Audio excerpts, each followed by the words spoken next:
Peace, ladies. Right. Peace, ladies. Peace, Sirius Mindz. We have today with us Alex Little, and we have Tony Floyd, and later Cat Boogie will be joining us in the chat room. We would like to welcome everyone to the Sister Cypher. We ask that you please hit the like button, subscribe, and share. If you would like to contribute to the platform, we ask that you hit up the super chat, or you can hit up Professor Griff on Cash App or PayPal. We just want to welcome everybody. Today, what we're going to discuss is the Black agenda, and we have an upcoming 2020 presidential election. And so right now, there are a lot of candidates running right now in the Democratic Party. And unfortunately, a lot of these candidates do not have a Black agenda. And so what I want to do is discuss with all the ladies on this panel, including the chat room, what it means to have a Black agenda in this current political climate. And also, I want to go into the Revolt conference, which was held a few days back. And also, we're going to discuss the presidential candidates. And so we ask that everybody participate. We'll be adding some stuff to the chat room, some links that you can follow along with us. And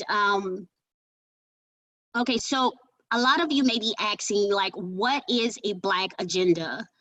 And you know, that can mean a lot of different things. It can be affordable housing, reparations, prison reform, education and student debt. income inequality, police brutality and police killings, healthcare and the cost of insurance, decriminalizing weed offenders and legalizing marijuana, taxes, job creation and unemployment, and also economic resources for business owners. So for the Black community, that can be an array of different things. And so I want us to take a look or start discussing the Revolt conference. And basically, I had a chance to review the panel discussion, which was hosted by Sean P. Diddy Combs. And as you know, he has part or fractional ownership of Revolt TV. And so basically the panel included Killer Mike, T.I., Candace Owens, Trump advisor Katrina Pearson, activist Steve Pargett, and Tamika Mallory. And so it was also hosted by Jeff Johnson, and you guys may be familiar with him. He's on BET a lot, and sometimes you'll see him chime in on CNN or MSNBC. And so during this conference or summit, you know, T.I. and Candace Owens basically got into a heated argument about Trump's policies since he's been in office and his campaign slogan, "Make America Great Again."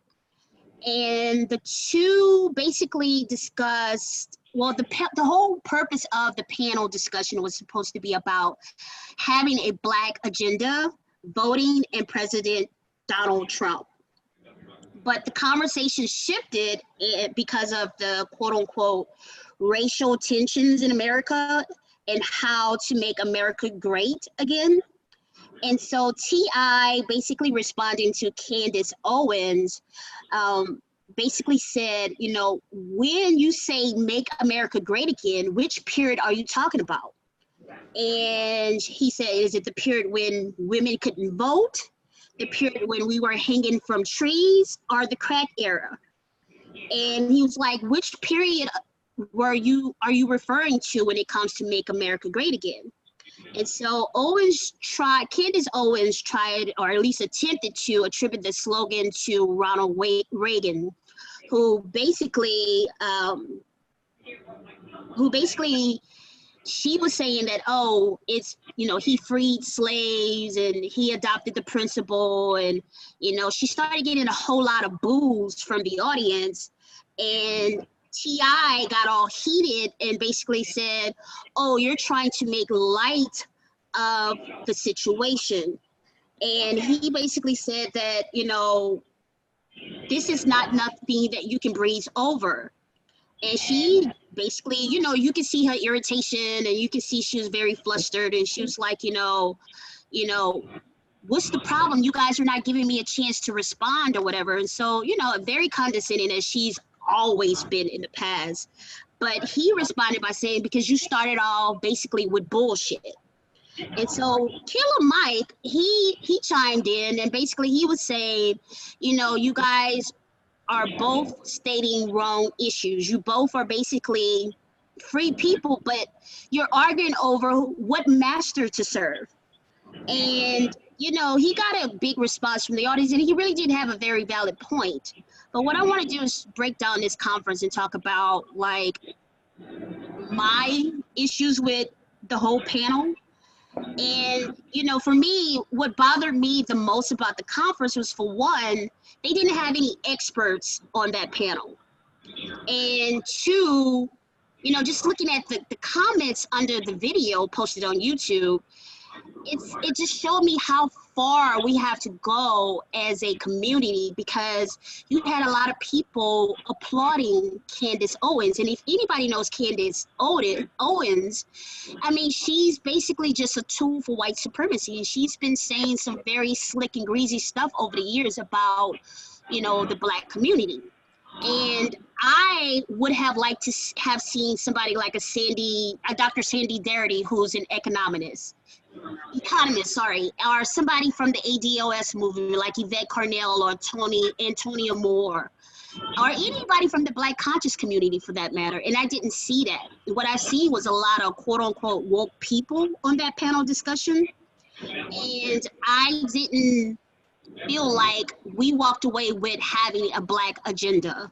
And that was my major issue with the whole panel discussion, because basically these are what we call the gatekeepers. And once again, we have celebrities and rappers basically being the mouthpiece for the Black community. And I take issue with that because T.I., yeah, I don't, he may say some very crafty things, but he's not a leader in my eyes, and so I just want to know, ladies, like, just looking at the ideal or the meaning of a Black agenda, do you think we as a community have a collective Black agenda?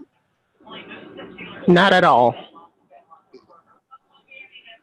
And explain it. Why do you think we don't have a collective Black agenda?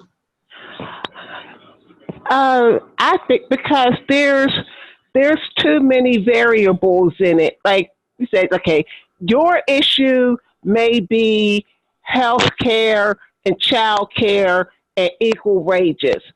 My issue may be, like you said, affordable housing and something else. There is no collective agenda. No one is all on the same page. And until we get on the same page, there will never be an exclusive Black agenda. I agree. I completely agree with you saying. What about you, Alex? Do you feel like we as a Black community have a mindset of a collectiveness or a collective Black agenda? Unfortunately, no. I think that there is much work that needs to be done. It's almost like we're focused on survival, and it's our mind. Our mind is like we want reparations, but we don't have justice. And simultaneously, while we're trying to fight, the system isn't giving any leeway. So I just I'm going to listen to what you ladies have to say, and I look forward to reading the comments in the chat. Okay, so during the discussion, the audience was allowed to ask questions. And for those of you who are familiar with Jay Morrison, he was one of the persons who got up and asked the first question. Now, for those of you who are familiar with him, he is like the person who started the Tulsa Real Estate Fund. And honestly, when I saw him, I knew it was about to be a whole bunch of BS. Because, he has scammed the Black community with this whole Tulsa real estate fund, and he scammed a lot of people out of millions of dollars. And so basically he got up and said, we should have our own flag and nationality. And he was like, we need to select, do you think we need to select a Black voting day? And do you think we need to have a Black voting block? And, I thought about it, and I said, you know what?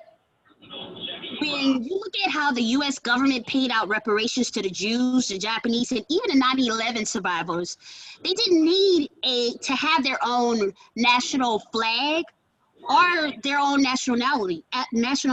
They basically were given reparations, and they didn't need any of those things. So I was like, no, I totally disagree about that. And my thing is, with your logic, how are we to basically get a claim against the U.S. for reparations if we're trying to, quote unquote, divide ourselves from everything else? And he's like, oh, we need our own constitution. No, we have the U.S. Constitution. We were born on this soil. We built this country. We have a claim against the United States government. That's our claim. And, this whole idea of having a whole Black voting block. I mean, honestly, we can't even get, like you said, Tony, we can't even get on the same page about what a Black agenda is. So how are we going to get one representative to go and place a vote for almost 40 million people, Black people in this country?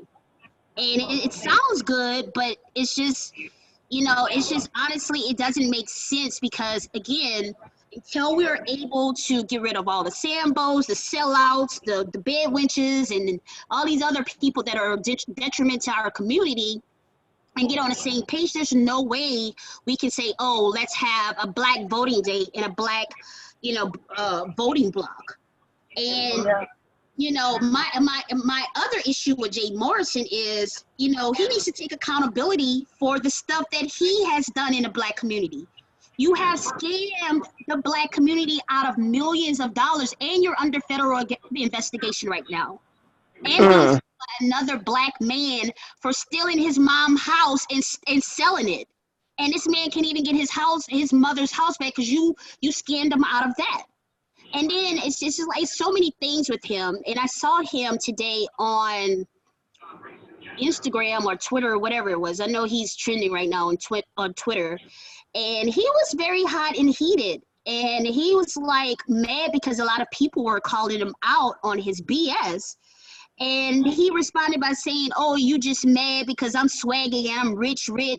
And my information about ADOS came from Joseph Epps from M. Cobra. And I was like, I guess you are rich and swaggy. If you didn't swindle a whole lot of people out of millions of dollars, of course you are rich and swaggy. You living off of somebody else's money. And on top of that, what has Cobra done for the black community since the last 60 years? Nothing. You have done absolutely nothing. He was like, well, I got my information from Cobra. Cobra is against ADOS. Like they have been basically beefing on social media. So it's just like craziness. And I just want to get your thoughts on having a black voting block or black voting day. Like, what's your thoughts on that? Do you think an idea like that would work in our community? Do you think that that's something that we can work towards, or is it just a whole like fantasy dream? I think it's. You want to take this one, Alex? Oh, sure. I'll give some brief insight. I think like the idea of having a geographical land base to have a point of reference and to be able to celebrate that culture, there's nothing wrong with that. But I think that right now, what we need to focus on is that we are in the United States of America, and we are under the Constitution that also protects us. So when it comes to the Civil and Human Rights Division of the United States Department of Justice, when we have presidents like Donald Trump who usurp or silently allow things to happen, that's the issue. That's why investigations aren't taking place when you have different, brutalities happen in our community. So I think that it's not a bad idea, but that's not where we're at right now. We are in America. We helped build this mug. We are protected under the Constitution.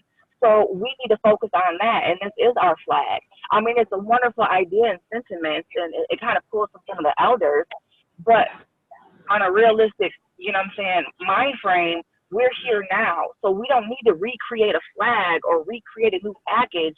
Let's just focus on what we have now and uniting together and coming together and showing that solidarity to go forth with our agenda, which will promote values and principles and interests for Black people who can maintain and manage their own state in their own minds and be able to generate revenue and have ownership. So I wish I would have set it up more on that gentleman's front so I can know more about what it is exactly he's doing, because it sounds like he's done some pretty scandalous things for our community, and he's trying to put himself in a favorable place. And what I'm going to do, I'm actually going to post the actual court docket, where he's being sued for his scandal, basically by another Black man. So I'm going to post that information and share it with the chat room so everybody has an understanding. So, because I'm not going to just spew out rumors. No, we're going to actually show you facts. This guy is a scam artist. And so I agree with you, Alex. Yes, in theory, yes, it's a great idea, but we shouldn't have to reinvent the wheel. We have a constitution, we have our own flag, and we can make our claim for reparations under those premises, just like the Jews did, just like the Japanese did, just like 9/11 survivors get their reparations. They didn't create their own nationality, so it's like we're going backwards, and it's like the logic doesn't make sense, and it's just a whole bunch of foolishness. And so I also want to segue into Miss Candace Owens and Katrina Pearson. And both of them are Trump supporters. Katrina Pearson is actually an advisor to Trump's campaign. And honestly, they've been called out so many times in the past because, you know, people see them for who they are. They're basically tools for white supremacy and their talking points. And don't get me wrong, Candace Owens was stating a lot of factual data, or somewhat factual data on the panel. But she, again, has said a lot of greasy things about the Black community. I mean, she called Black Americans lazy. She argued once before that racism no longer exists. She said that it was okay for Hitler to make Germany great since he had dreams outside of Germany. And she also mocked sexual assault victims with her colleagues. And she said that, you know, Black people are doing better under Trump administration. So it's just like a lot of people look at her as and I hate to use this terminology, but as a bed witch and as a sellout, you know, and just her and Katrina, they both share very common like traits in their actions and what they do. And so what I've noticed about her, she used a lot of data to make a lot of false, you know, a lot of false premises about the Black community. And, you know, it's somebody like her is very dangerous. And here's why I say that is because, again, she's a conservative.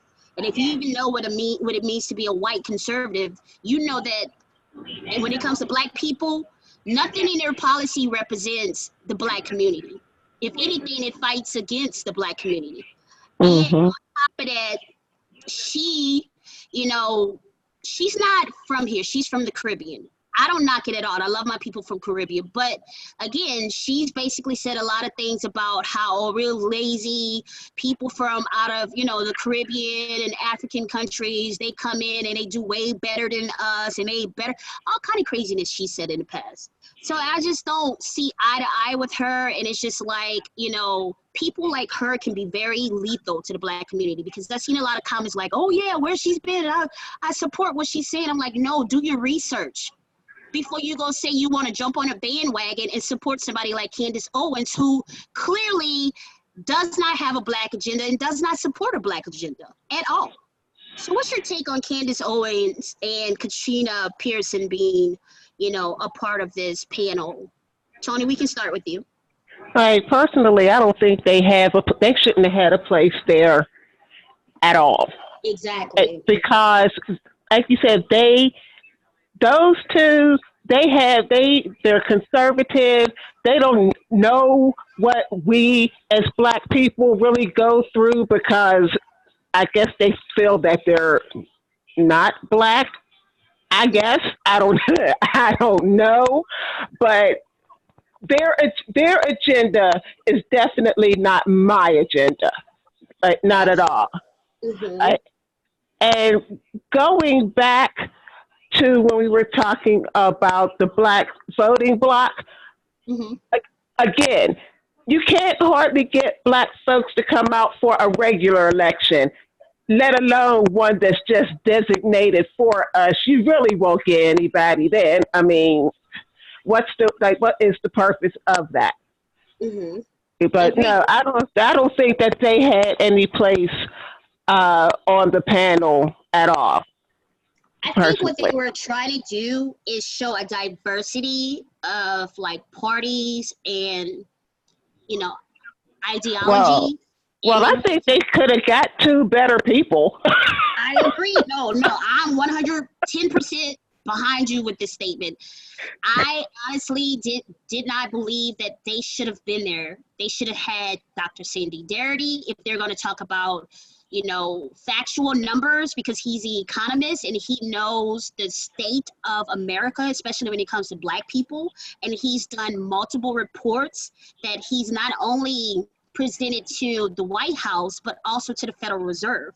And also, you know, somebody like Yvette Carnell and Antonio Moore, they have been on the forefront and, you know, on the front line of fighting for ADOS. And you know, I would love to have seen more people from the conscious community, not just woke people. I mean, you had Mallory there, but she hardly ever, she really didn't even say much. And, Yeah.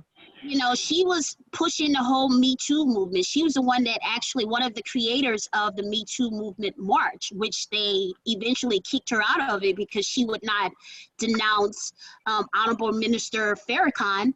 But she basically was like a part of that whole movement. And it's just like she really wasn't saying too much on that panel. And I was like, well, why? It's like, I'm just trying to understand the whole point of this conference, because at the end of it, I didn't get any real tangibles. I didn't get any real agenda, and I didn't see like any real, like a real message being put forward. Now I've seen a lot of hoopla, and I've seen a lot of people like getting riled up and emotional, but at the end of the day, what did we leave away from this conference? You know, nothing at all. Yeah, nothing. What Quan, what I will say is I did check out a teeny bit of the revolt. I didn't get to actually see it, but I read some reviews about Candace Owens and her responses about saying, you know, make America great again. I don't understand why any person of color or anybody Black or African descent for that matter would say make America great again. I don't understand. Why would you say make America great again? And then I had read how T.I. had went back and forth with her, and how you mentioned earlier, you know, what era are you talking about? The crack era? And it just doesn't make sense. There's like a huge disconnection. And for you to say Candace Owens is, you know, against, there was a comment you made about sexuality. I mean, well, she's supporting Trump. I mean, Trump has had multiple instances of sexual misconduct. I mean, he's an underqualified xenophobe. So, I mean, who's funding these statistics? You know what I'm saying? Like, where are you getting these numbers from? So I guess I just don't understand why she would say make America great again. I mean, it's just such a disconnection. And unfortunately, you know, just because some people are kin, that doesn't mean that they have our agenda at heart. They've just been lost in the sauce. So I just think it's crazy. And we do need people who are going to speak up and have that Black agenda at heart, so we can have a voice for us and get the reparations too, just like others who are under the same flag. And which brings me to the whole, since we're on the topic about having a Black agenda, one of the things that's been the hot talking point for the last probably 6 to maybe 12 months have been reparations and ADOS. And so I'm a big proponent of the whole idea of having reparations and the whole movement about ADOS. And so, you know, I actually went to their website, and their website is www.ados101.com, and I'm going to post it into the chat room. Basically, if you go to their website, there's a list of what we would consider demands, or what we would ask our politicians if they're expecting us to vote for them, that basically this is what we are going for. Because honestly, Black people is the only group that, number one, they have to basically, have to buy votes. In other words, it's like we're not taking advantage of the fact that they need us and we really don't need them. And on top of that, it's like, as far as the Black woman is concerned, we are the most loyal voter of any other voting bloc in the U.S. When it comes to votes and when it counts, it's the Black women that step up, and the Black community, if we want to do it as a collective whole. And so I want to read some of the things that they're listing under their website, because I think it's very important that we have an understanding, because number one, I think whether or not you agree with what needs to be considered as reparations, I do think that as a collective, we need to support the whole idea of the movement and the idea of having reparations. And so basically it says, as a specific group with a specific justice claim, the ADOS movement demands a specific agenda with policy prescriptions that address the losses stemming from the institution of slavery, Jim Crow, redlining, convict leasing, mass incarceration, and immigration. We demand a new deal for Black America, which includes, but is not limited to, we need to set aside for American descendants of slavery, not minorities, a throwaway category which includes all groups except white men. In addition, ADOS hiring and employment data must be demanded for all businesses receiving tax credits, incentives, and governmental support, as well as governmental agencies, national, state, and local. It is our belief that this will show that there are a minimum, if any, ADOS professionals in the fields included but not limited to engineering, medical, legal, and tech. And so what I'm going to do, ladies and gentlemen, I'm going to read down the list because there's a lot of it, but I do want to just read down all the different things that there are quote unquote demanding. Once affirmative action is streamlined as a government program, only and specifically for ADOS, the program should be fully reinstituted. In other words, they're saying that affirmative action should only be for Black people, not minorities, but Black people. Next, they have the Supreme Court decided wrongly when it gutted the Voting Rights Act. It indicates the protections outlined in the Voting Acts are essential to protecting the rights of ADOS in America. Reinstituting the protection of the Voting Rights Act is key part of our agenda. It also says Black businesses only receive 1.7% of the $23.09 billion in total SBA loans under President Obama's SBA loan, after having previously received 8.2% under President George Bush. Succeeding as an entrepreneur requires capital, so our agenda demands that 15% of SBA loans be distributed to ADOS businesses.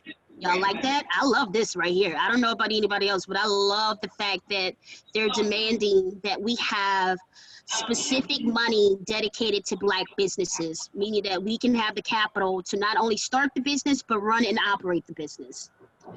Next, it says, we seek a multi-billion-dollar infrastructure plan targeted to ADOS communities, included but not limited to the Black Belt, Flint, Michigan, and Flint, Michigan.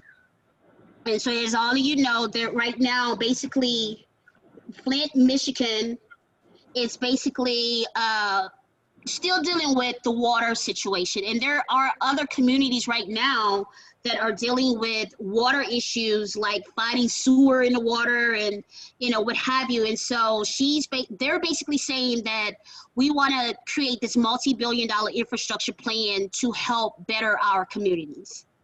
Quan, can I interject real quick? Because that shouldn't even be part of the ADOS package. That should be taken care of by the president right now, not included in that. Because you know what? Flint is close to home for many of us, and they just released 20 million gallons of raw, untreated sewage again in the Flint River a couple weeks ago. And then people do not have fresh water. It's been a couple of years.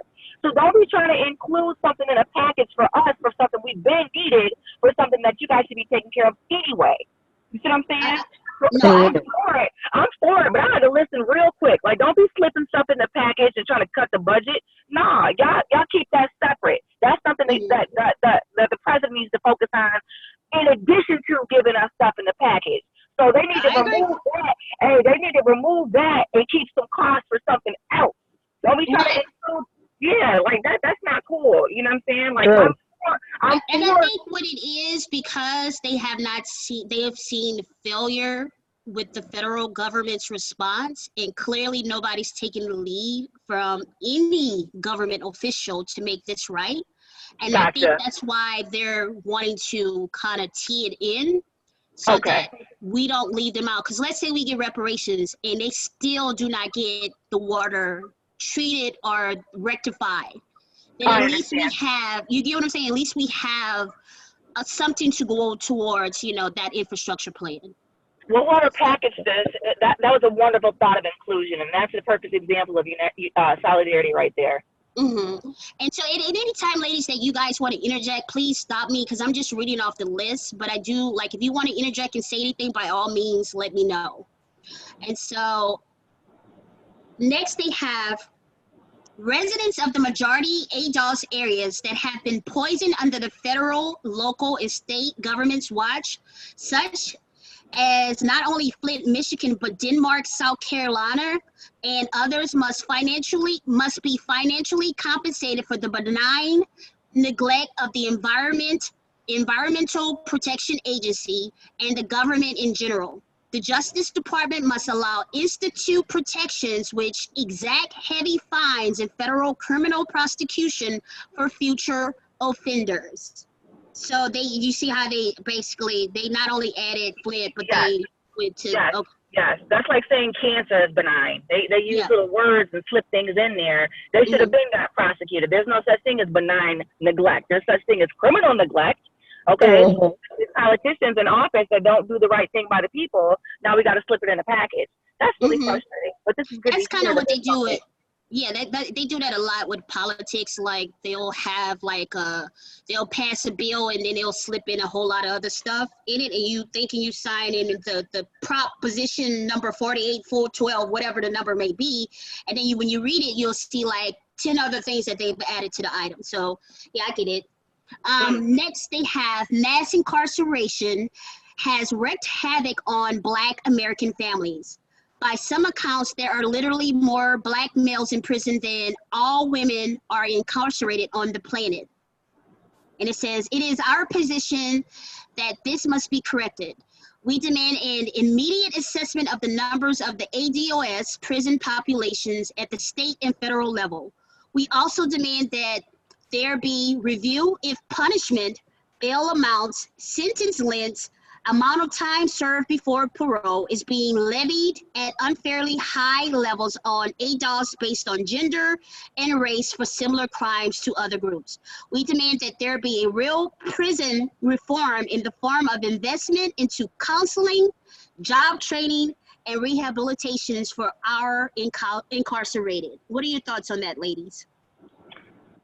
Oh boy, I mean, it's so frustrating because, you know, when they look at these reviews, like I said, I mean, there's documentaries out here. Watch 13th Amendment. I mean, it talks about the mass incarceration over 10 years. I mean, it's strategically planned. And then these low marijuana crimes, getting incarcerated for 10, 20 years, 30 years for your first offense. I mean, it's just not right. So, I mean, are they going to like decriminalize and reverse sentences that are like, you know, terrible, that aren't just?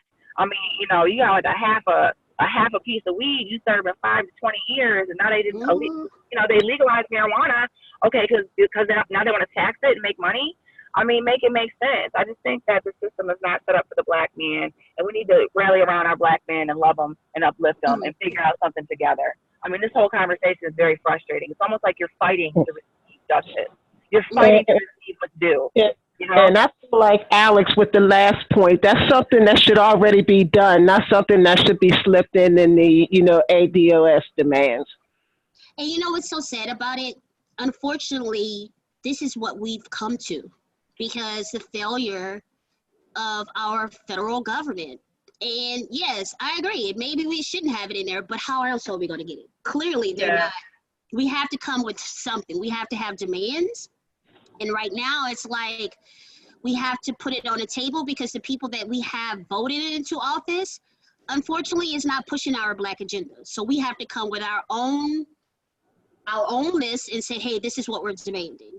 So let's go to the next one. It says, we call for, hold on, I'm sorry, y'all, because I'm reading off a whole list. So give me a second. Yeah, take your time. It says, schools like Georgetown, built by slaves, have an endowment fund of over $1 billion. Wow. This is a transfer of wealth from ADOS to whites. Our agenda demands that the federal government fully endow our remaining HBCUs in a dollar amount that meets the budgetary needs of each institution. In addition, ADOS, I'm gonna just call it ADOS. ADOS students who attend HBCUs should receive a discount in the form of a 75% tax credit. Given that our inability to pay for rising costs of education is directly tied to the racial wealth gap coming from slavery, ADOS who choose schools outside of the HBCU network should receive a 50% government-funded credit. Interesting. I agree. Why not make it, why does it have to be on the HBCU? Why not any Black student that wants to go to college? I mean, it would still take 50 years to catch up. You know what I'm saying? If we get all these foreigners to come here and nuke the college education and take the Western education back to the Eastern world, why not give African Americans here or Americans who are African here the same equal opportunity for education? I mean, it will create a new middle class and the economy will boom. I don't get it. Why keep the black man down?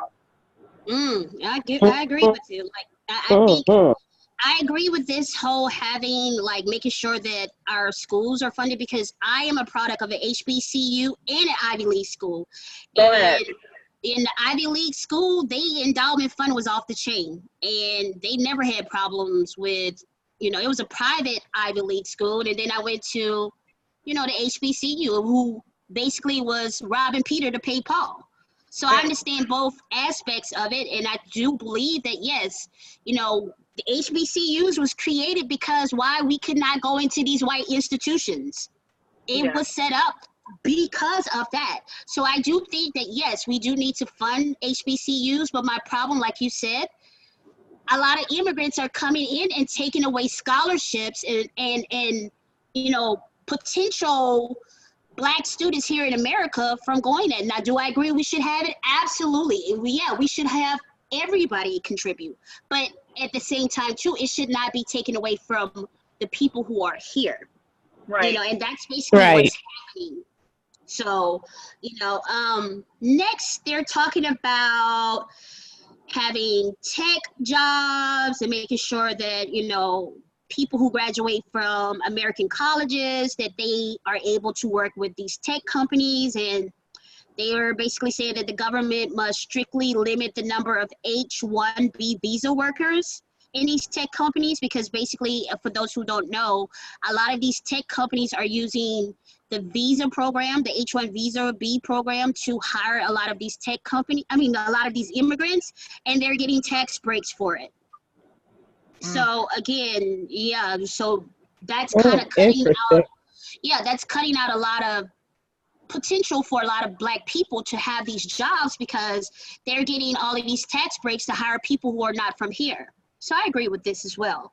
Next, they say audit the banks to see if there are any patterns of racial discrimination in lending, and require these banks to extend loans to ADOS businesses. These banks receive bailout from taxpayers and owe a debt to all taxpayers regardless of race.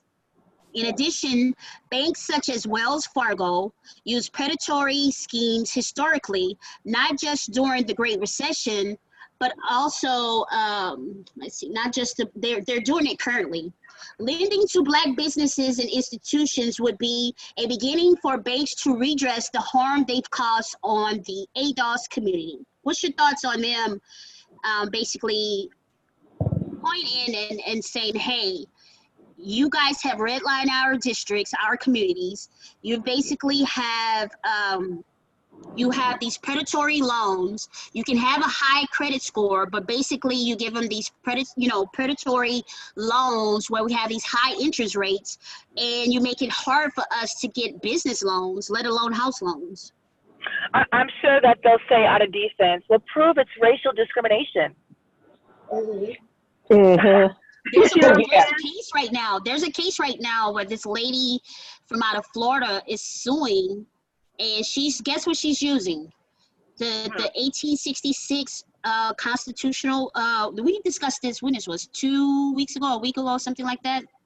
But she's using that as her argument in saying that she was discriminated against because, you know, she was Black, and basically because of the attitude, they were trying to give her a high interest rate. So they're basically saying that it was, you know, all racial. And she actually got, the police called on her from the bank manager while she was there too, just to decide.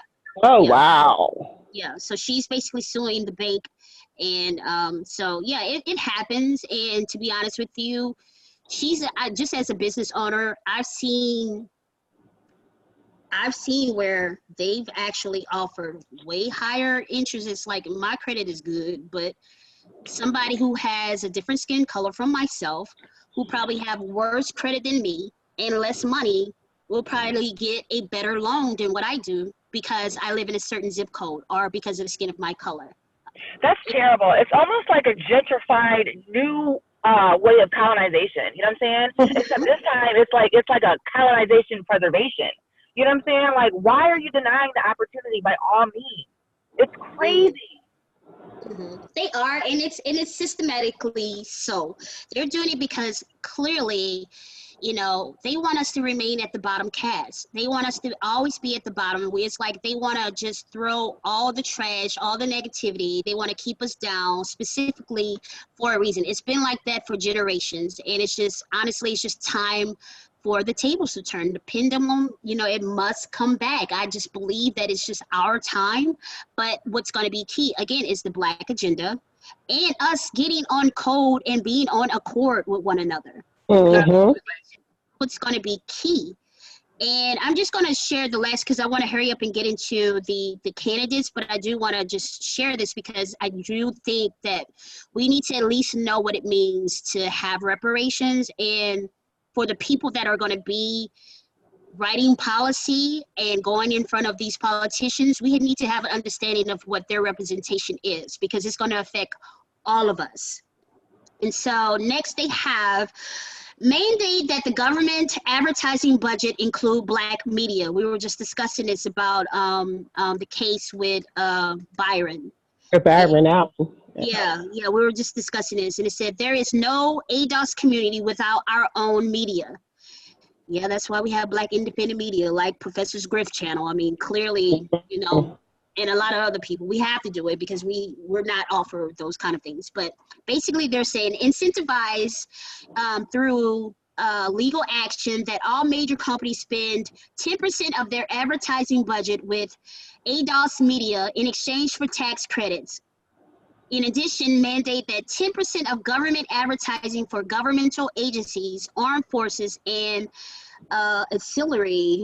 ancillary programs to go to the majority of ADOS-owned media companies. And next they have ADOS college debt should be forgiven in the same way losses were forgiven for the banks on Wall Street. Man, let me repeat this, because I agree with this 100%. ADOS college debt should be forgiven in the same way losses were forgiven for the banks on Wall Street. And if I vote for that. Yeah, like if y'all are unfamiliar how under President Obama, he bailed out the banks to the tune of multiple billions of dollars of our tax money. And so it says basically those executives oversaw the evaporation of billions in global wealth. ADOS graduates bought into the idea that the key to success in life was education, and there was a place for us in America, only to find after graduation that we were locked out. We can't afford to bear the burden of a lie. Go ahead, you can chime in. Well, these student loans are real, first and foremost. So I think it's a wonderful idea. If you can bail out billionaire oligarchies and doggone bankers, why not bail out those who help build the country? I agree. Like, we're going to get into the candidates because there are some that are offering like a debt-free or paying somewhat of, you know, some of the debt off. And so we're going to talk about the pros and cons of what they're offering. Next, it says a healthcare credit to pay for medical coverage for all ADOS. This would cover surgery, pharmaceutical, and counseling needs. As an example, we would like to see a lineage therapy. Oh, yes, we need that. Whereby ADOS leadership, in cooperation with licensed therapists, psychiatrists, develop a therapy curriculum to help members of the ADOS understand and manage their ancestral traumas. Hallelujah. At no cost to the ADOS community. I 150% agree with this. We have incurred so much trauma from slavery, Jim Crow, like all these different areas that has basically systematically oppressed us, and we have never dealt with the trauma of what white supremacy has done to us.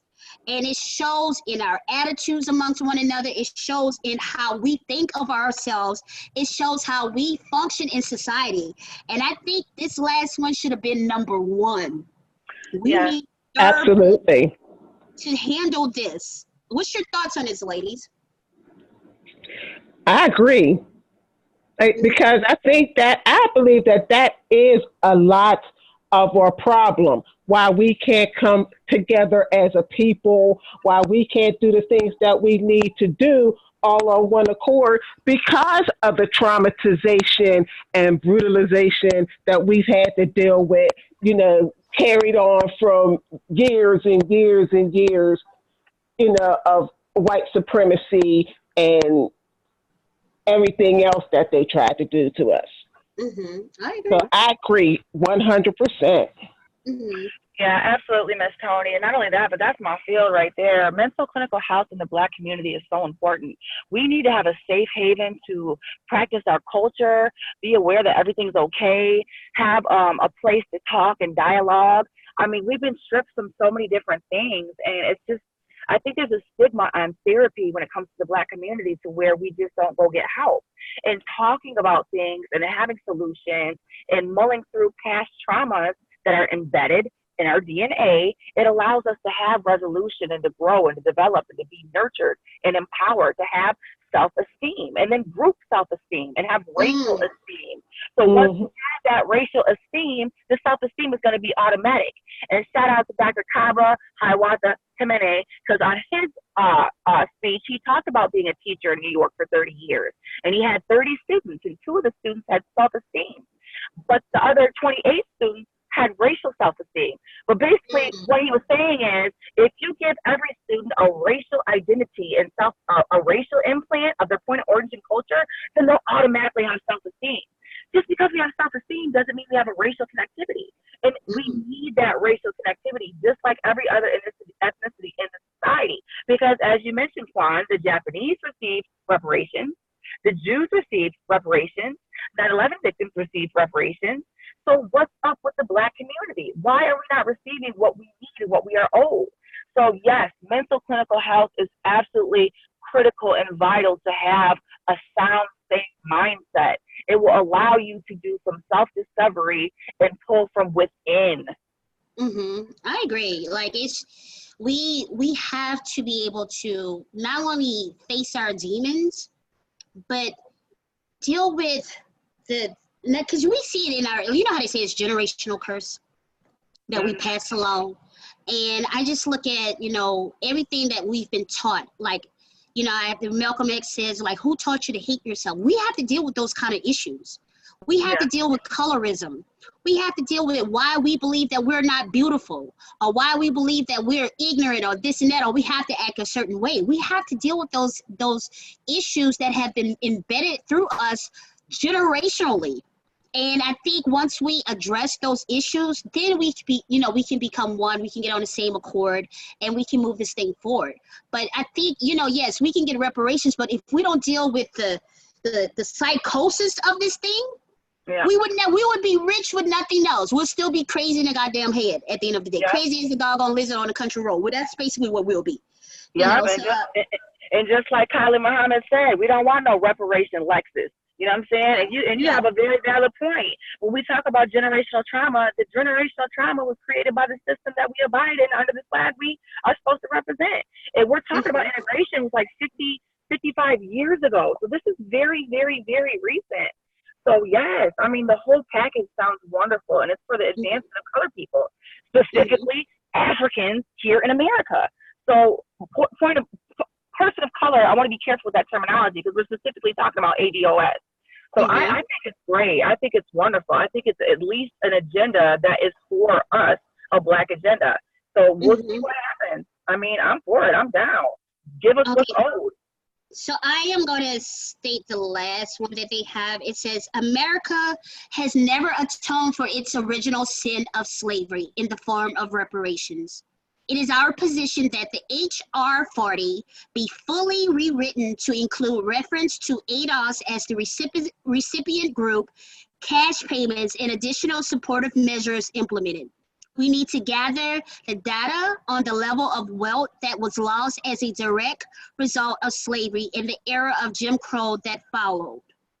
It says, in today's The value of the debt is estimated to be somewhere between $5 to $10 trillion, depending on the interest rate used for compounding purposes. And without these measures being instituted, ADOS are locked out of the country our ancestors built during chattel slavery.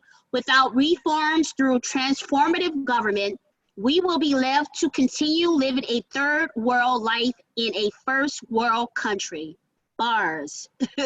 I am so on the page with this. Like, we definitely have to, number one, get America to admit its original sin of slavery.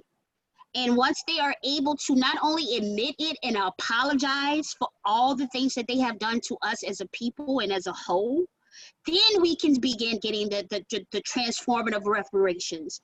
You know, we have to basically get America to admit it. And right now, they don't even want to admit it. They just want to study it and talk about it, which is a whole bunch of BS to me, because you don't need to study it. That's what all the doggone history books shows us.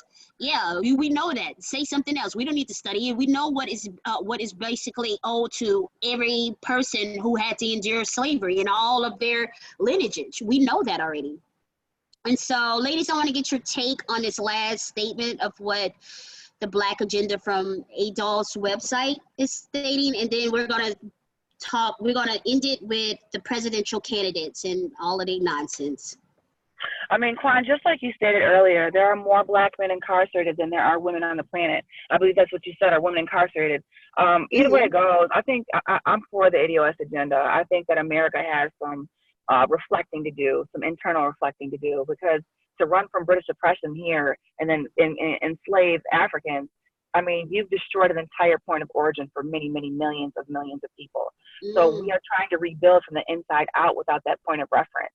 And I don't even like using the term Black because it doesn't identify Yoruba, Igbo, Mende, Ashanti. You see what I'm saying? Like, it's so Aboriginals, you know, it's like, yeah, Moors. We got a lot of different terminologies we can use. You're absolutely correct. Yeah, so I mean, Mexicans know that they are Mexican. You know what I'm saying? Like, we don't get to celebrate that one specific, geographical land base. And this is it for us.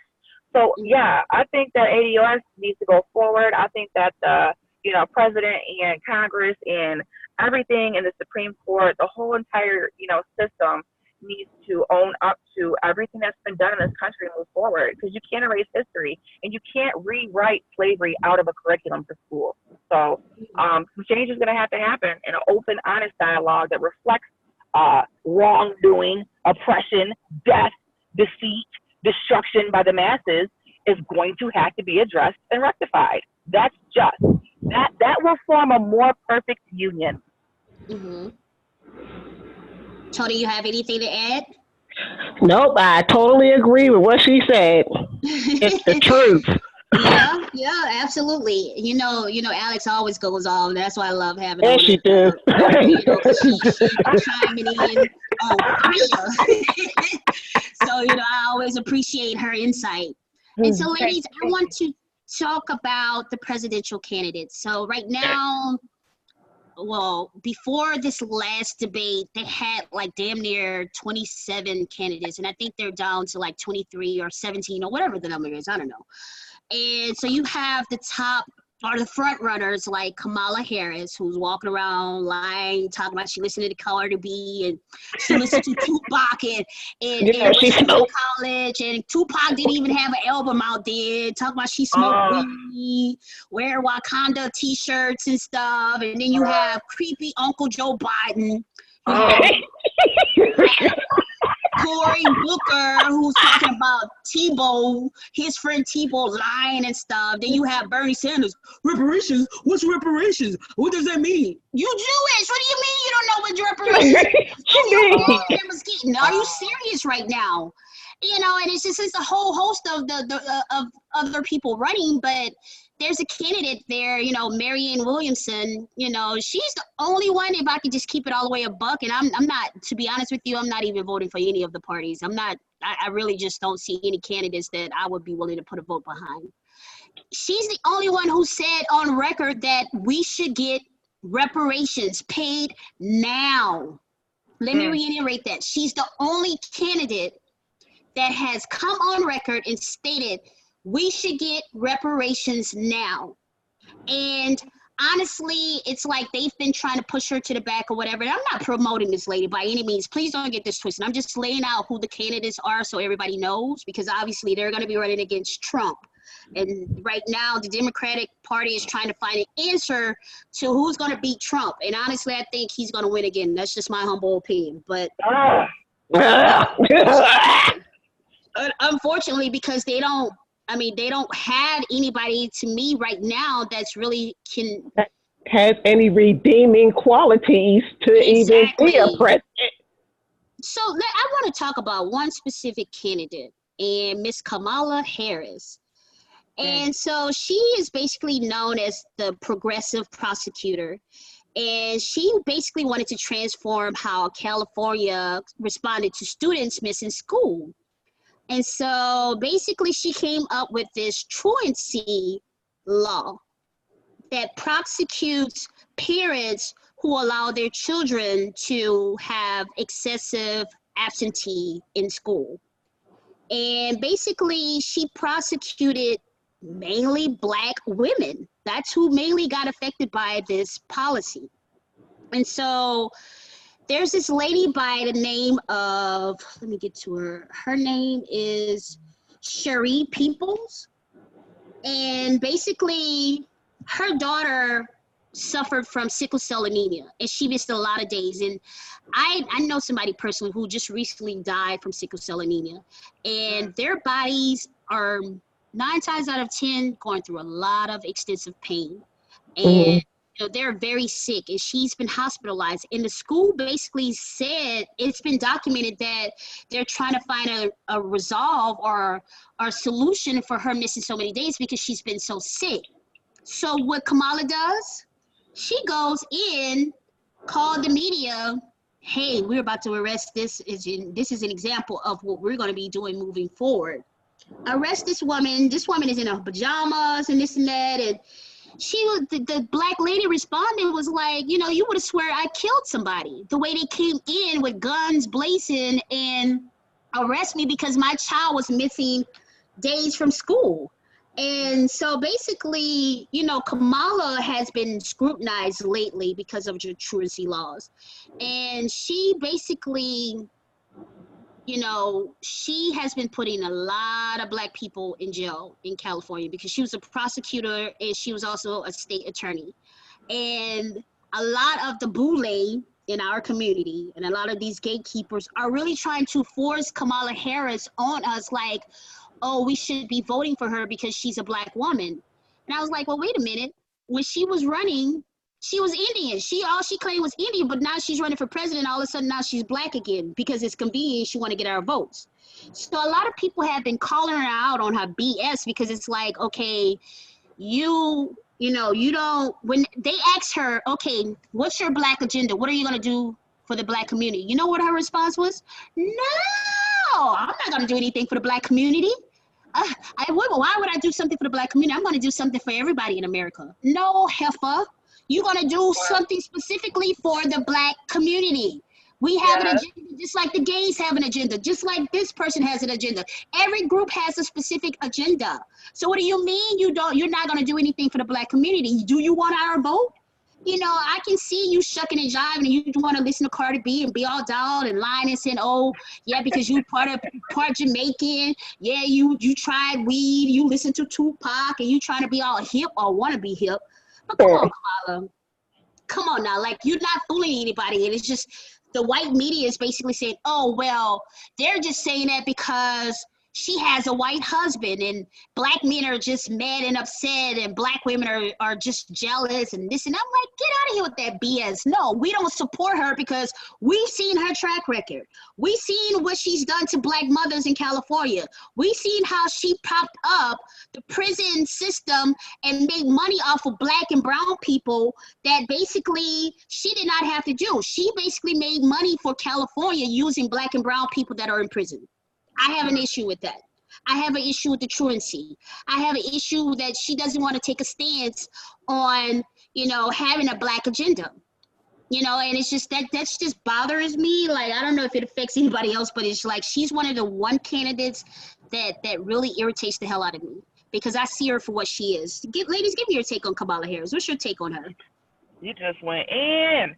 Oh, I seen Kamala Harris. I think it was like last year and this year. I seen her on the Breakfast Club, and she was in there joking, and I eat the pork, and I mean it was a nice, personable conversation. But if you're gonna be for an agenda that's not black, don't come up in the presidential candidacy, race talking about you black.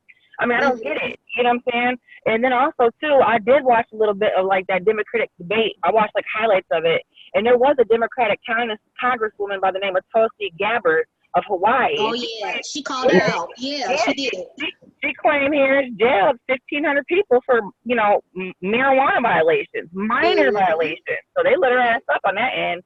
But I don't know. I mean, it's a lot of shucking and jiving. If you come on the record saying you're not for black people, then don't come out here saying that you're black. I mean, and mean it. What are you doing? I don't get it. So, yeah, it's very frustrating. And if you are Jamaican, that's great. This isn't an attack on anybody Jamaican. If you are Indian, that's great. This isn't even a conversation about being Indian. Don't utilize your ethnicity and your heritage to be the front runner of something that you don't represent in your heart. That's my whole point, Alex. That's my whole point about her as a candidate. I don't care that she's half Jamaican, half Indian. That doesn't even bother me whatsoever. My problem is her policy and her record. That's what I take issue with. And when you ask any of these candidates, all 17 of them or more, because they're dropping out like flies lately, and they have not been able to participate in the debates. So a lot of them are starting to drop out. But none of them want to go on record and say that they support reparations.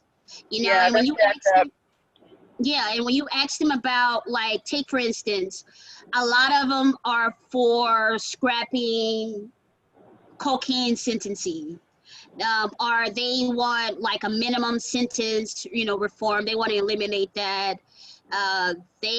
Kamala claims to want to eliminate private prisons, her and Cory Booker, which I don't know, but that's not going to happen. There's too many investors.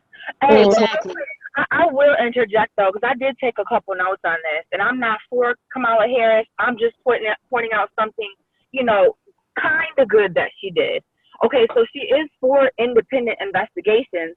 So she wants for the Civil Rights Division of the United States Department of Justice to be able to do investigations. And she said that she did meet with Eric Garner's mom, and she did call out President Trump on, silently allowing the United States Department of Justice to not allow the Civil Rights Division to go forward and basically, investigate. So these police brutalities that are happening around the nation, predominantly in our culture, says statistics, Trump is like acquiescing about it. He's allowing this shit to happen. Pardon me. He is the main person over all of this. So why aren't you talking to the Department of Justice and allowing the Civil Rights Division to go after the people that are doing these things to our community? So she did say if she is, elected, she will be the voice for the civil division of the Department of Justice. But that's what she said. So this isn't a proven record. So I just want to say that. She did say it, but her past record, when it was time for her to prosecute police that have been accused of shooting Black people, she did absolutely nothing. And this is part of it. That's another thing. You can say it always if I'm president, but this was just a couple of years ago, So I don't know if you just saying it now because you want to get elected, but she was like bragging about it, and just everybody see her as pro-blue. And if you're pro-blue, then I'm quite sure when it comes to really having the justice that we need, you're going to be siding with the people in the blue. If we can just keep it all the way a bucket. Can we say it again, Heifer? If you pro-blue, you are definitely anti-black. So that's what I got to say about her. I guess since you said that, I mean, can we have both? Can you be pro-blue and pro-black? Yes. I think you can, but again, in this political climate, I mean, as a prosecutor, on a local level, you're probably going to want the police on your side because it's going to be very hard for you to prosecute. Look, let's simplify it. I mean, being a police, that's a career. Black is your skin. You know what I'm saying? That's going to perpetuate. That's going to perpetuate when you leave this earth. So, I mean, yes, there can be the inclusion, but let's look at the reflection of society. We're putting water repair under an ADOS reparations, for God's sake. I think that if she doesn't have a black agenda, then get your ass off the black agenda line. Boom. Yeah, they, you know, one other thing, like she wants to basically legalize marijuana. Mind you, she prosecuted a lot of people before they legalized marijuana in California. So now she's all of a sudden wanting to legalize it. And it's not just her, it's a lot, it's the majority of the other candidates as well. They want to basically, you know, legalize being able to sell and smoke weed. But yet you have so many black men that are currently in jail right now that have been given these 10 and 20-year sentences for weed charges. So it's like, okay, if you're going to legalize it, then you have to be able to rectify the fact that these men are in jail. You have to give them time served and allow these men to come home. If you're going to legalize marijuana, that's just my thought, my personal opinion. Yeah, and that's something easy, Quan. That can easily be done. Take like 1,000 graduate students or 1,000 undergrad students for summer and allow them to go to the files and see who says what and release them. Like, it's not a difficult thing. It doesn't take years and years and years and decades. Like, review the case, see the time served, see what the plea was, see what the verdict was, and if it's less than a specific amount, release them. Like, I don't get it. These aren't things that are going to take gradual, you know, steps to reach. Like, no, it's automatic. It's instant. Change the decision, reverse it, and give us what's right. Okay, and so right now, Trump has been pushing this whole idea of having build a wall. We want the Mexicans to stay out, build a wall. And so a lot of the candidates, and I'm referring to Democratic candidates, are not really for the wall in a sense. And they believe that, hey, no, we don't want to give it funding, you know, that kind of thing. And so I don't know. Honestly, I think it's just a waste of the taxpayers' money, to be honest with you, because if they want to get in, they're going to get in one way or another. That's just my opinion. And, you know, yes, if you say you want to protect it because you don't want terrorists to come in and blah, blah, blah, blah, I'm like, well, you got 3 other coasts to worry about. Are you worried about this one wall on this side? What about the East? What about Canada? What about the West Coast? Okay, so you're just going to build it on the South? So that lets me know that it's just more racially based than anything else. Because if you're going to build a wall around the whole perimeter of the U.S., if that's the case, if that's your reason behind it. You know, and next, like the next thing is Medicare for all. You know, right now, I don't know about you guys, but my insurance is high as hell. Now, I don't have any kids. I don't, you know, as a business owner, it's like they really tax the hell out of me when it comes to insurance. But a lot of these candidates are pushing Medicare for all. They want to be able to allow everyone, and I guess very similar to the Obamacare, they want to have this push to have everybody with insurance using Medicare as an option. And at the end of the day, I don't know about this policy per se because, you know, our tax dollars have to pay for that. And so when it comes to paying taxes, like I got to pay taxes. So every time they say Medicare for all, I kind of cringe because I'm like, okay, that means I'm going to be paying more taxes to keep somebody from getting sick, basically. Because that's basically at the end of the day what it means. If you want to give everybody insurance, fine, that's cool. But as a taxpayer, that affects me because I'm the one that's footing the bill for this. And yes, they do penalize you for not having insurance. When it's time to file your taxes, you do have to pay a fee if you don't have it. But if you don't pay that fee, that still falls on everybody else. You get what I'm saying? So I don't know if that whole ideal would work. But, you know, that's just one thing. Also, which I found very interesting is that there's this big push to move the minimum wage from $7.25 to $15 per hour. I think that's awesome because the cost of living right now is extremely high. And this is from the South to the East to the West Coast to the North.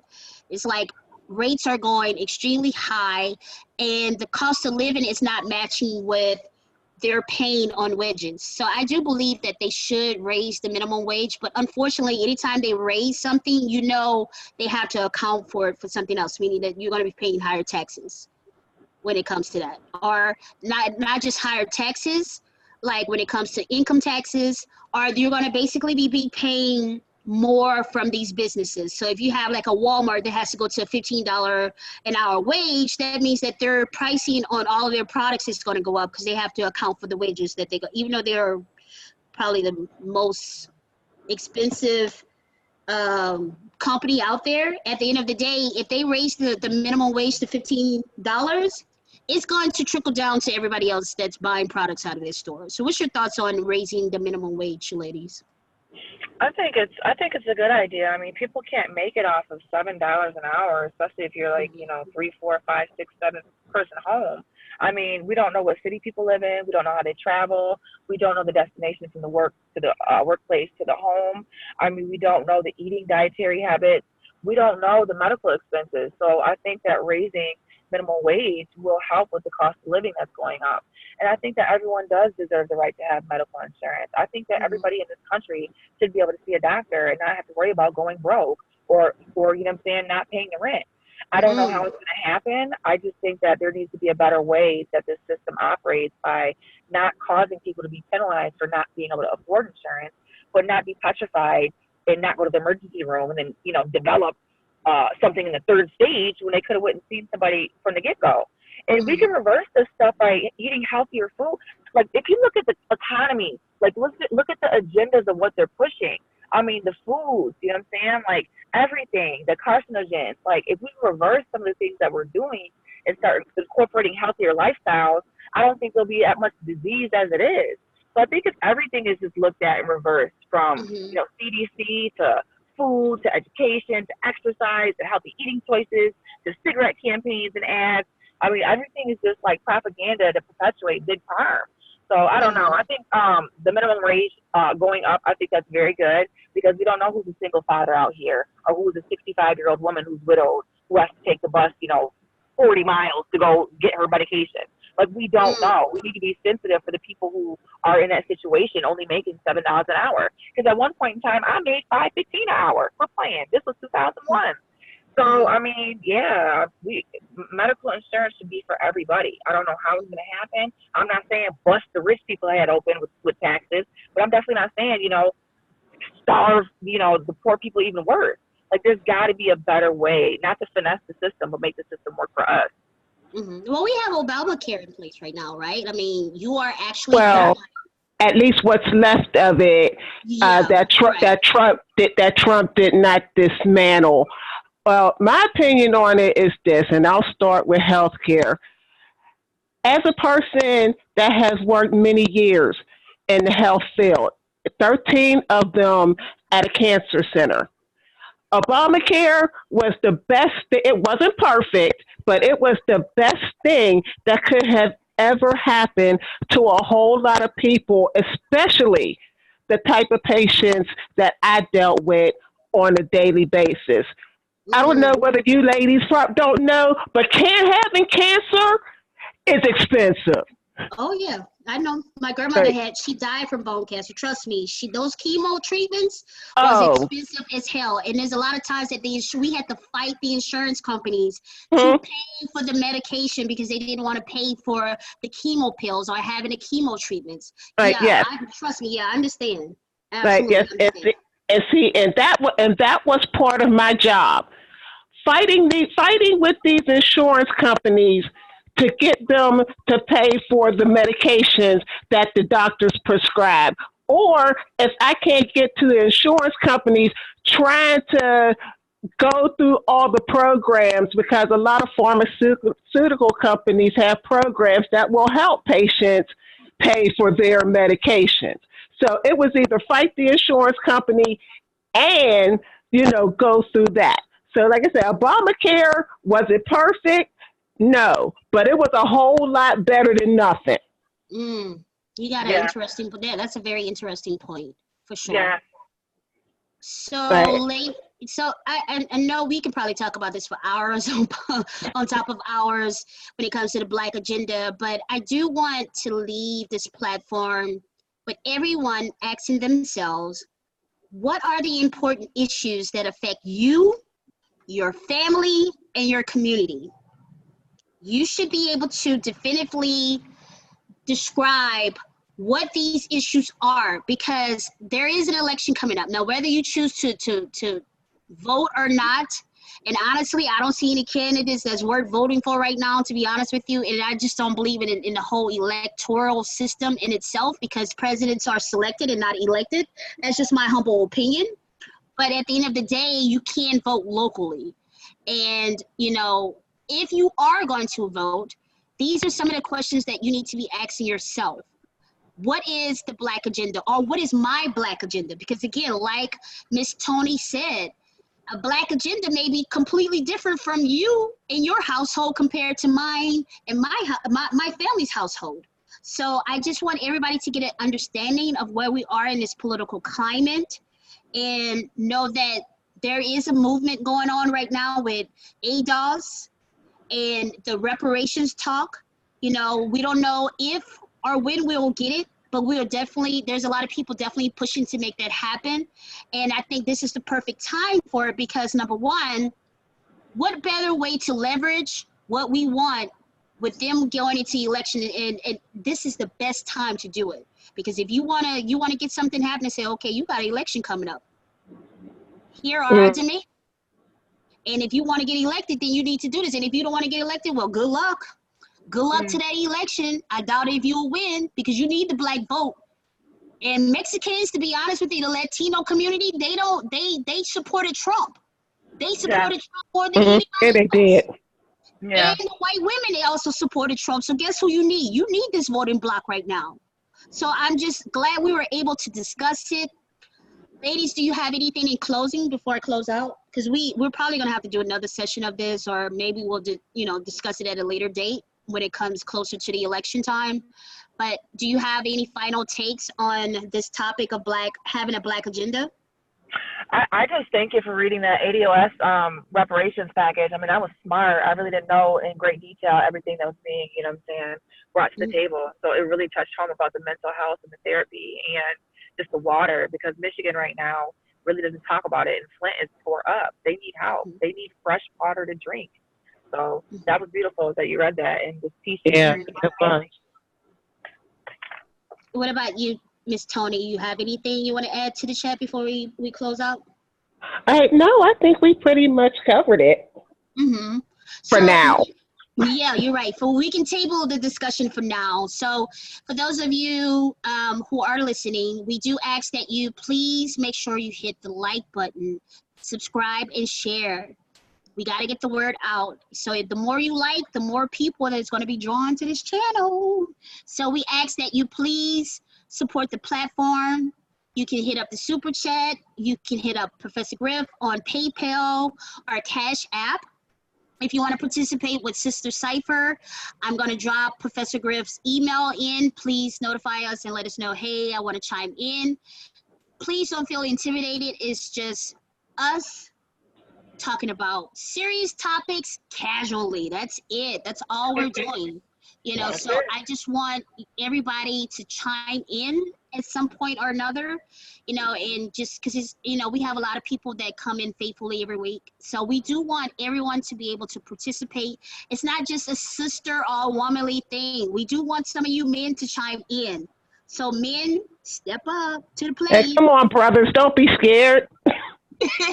So we do want you to participate. And we would love to hear your insight, because a lot of topics we do discuss Black men, and we would love to hear your perspective on this. So if you want to participate, hit us up, let us know, and we'll definitely invite you on the next chat. So we thank you, Professor Griff, once again for another opportunity. We love you. We support you. Thanks, everyone, for hearing us out tonight. Peace. Peace and love, family. Sirius Mindz. Peace.